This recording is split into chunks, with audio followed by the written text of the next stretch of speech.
Thanks for joining me. This is Sandy Miller, and I'm coming to you from Goshen, Indiana.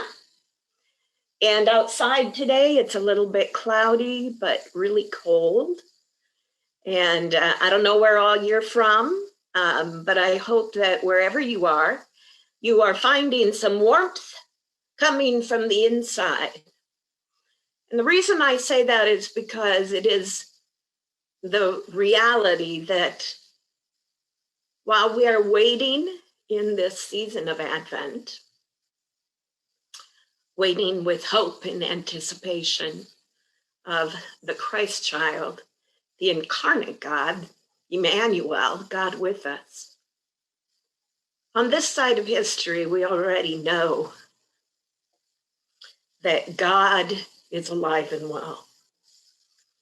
And so today, as we're thinking, or I should say, as I'm thinking about taking some time for vacation later this month, I'm also beginning to think about what does it look like to wind up the year of 2020. 2020 has been a year, right? So much unexpected things. For me, not only was it the COVID, but suddenly I wasn't able to see my team that I work with on a daily basis. And so we had to start meeting virtually with computers. And I don't know about you, but I get a little tired of looking into a screen. And so I really miss those personal conversations, the hello, how are you over a cup of coffee?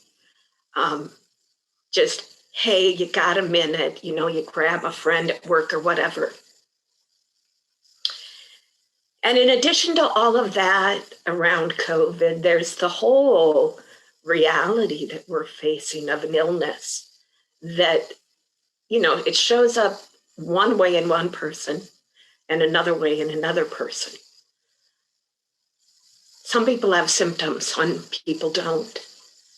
Some people are dying from COVID. Some people aren't getting it.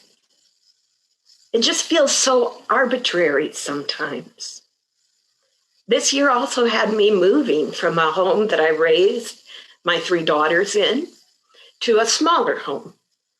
So we went from 4 bedrooms, good-sized bedrooms, to 2 and what I'm going to call a half bedroom,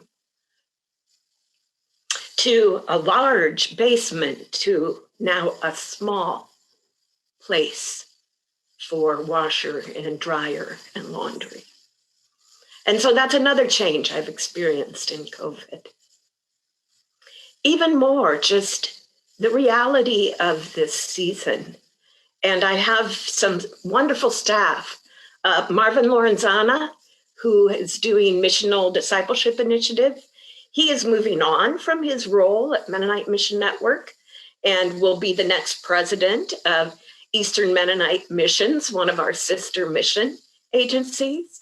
But I'm aware of that vacancy that he's going to leave on the team that I'm part of. Back to some of the original thought, the fact that I know that God is alive and well, and that in itself brings me joy.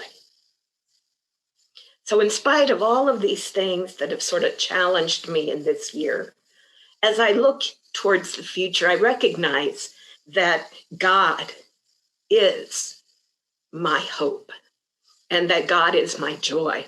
And one verse I want to read from Psalm 71, verse 19.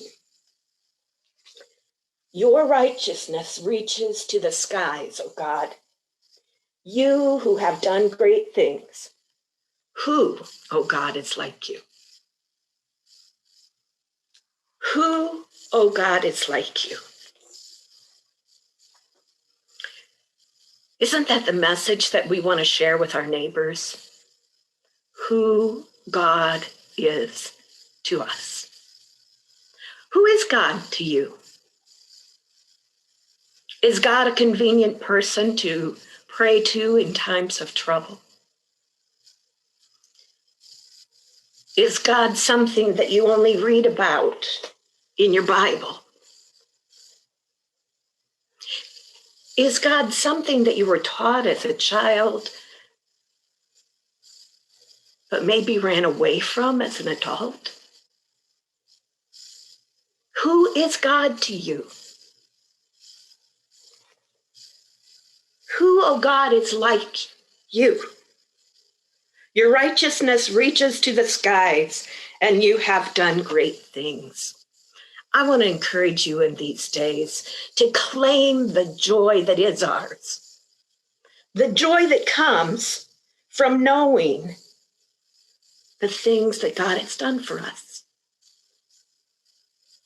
I have a husband healing from pneumonia. I have 6 healthy grandchildren. I have a roof over my head and a home that is comfortable.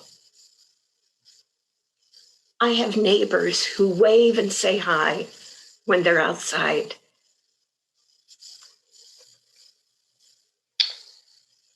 Your righteousness reaches to the skies, O God. You who have done great things. Who, O God, is like you? As a reminder of who God is, as we enter into this time again of waiting on Emmanuel, I want to offer this prayer. It comes from Sing the Story, which you can get from the Mennonite Publishing Network. And I will read this as our closing prayer.